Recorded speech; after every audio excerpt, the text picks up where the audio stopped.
একটা ইবাদতও কবুল হবে না। রোজা রাখতেছেন, ইবাদত করতেছেন, নামাজ পড়তেছেন, তারাবি পড়বেন, অনেক কিছু করবেন, এবার এদিকে রিজিকে সুদ, এদিকে রিজিকে ঘুষ, রিজিকে এখানে দুর্নীতি, এখানে করাপশন, এখানে মাপে কম দেওয়া, একটা ইবাদতও কবুল হবে না। হারাম রিজিক থাকলে বিশ্বাস করেন, আমি এমনি কথা বলতেছি না, নবী সাল্লাল্লাহু আলাইহি ওয়াসাল্লাম বলেছেন, ইন্নাল্লাহা তাইয়্যিব লা ইউকবালু ইল্লা তাইয়্যিব। আল্লাহ পবিত্র, আল্লাহ পবিত্র ছাড়া গ্রহণ করেন না, কবুল করেন না। মুসাফিরের দোয়া আল্লাহ ফিরায় দেন না, সেই মুসাফির যদি হারাম খায় সেই দোয়াও কবুল হচ্ছে না।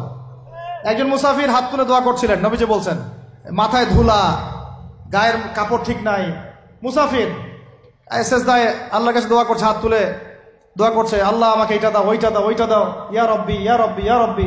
নবীজি বলছেন, এই ব্যক্তি যদিও মুসাফির, কিন্তু কিভাবে তার দোয়া কবুল হতে পারে? তার পানীয়টা হারাম, তার খাবারটা হারাম, তার পোশাকটা হারাম।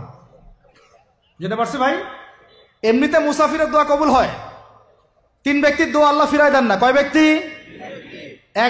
এক নম্বর হচ্ছে মুসাফির, দুই নম্বর হচ্ছে কি সন্তানের জন্য পিতামাতার দোয়া, আর তিন নম্বর কি মাজলুমের দোয়া। মাশাআল্লাহ, আপনারা তো জানেন ভালোই।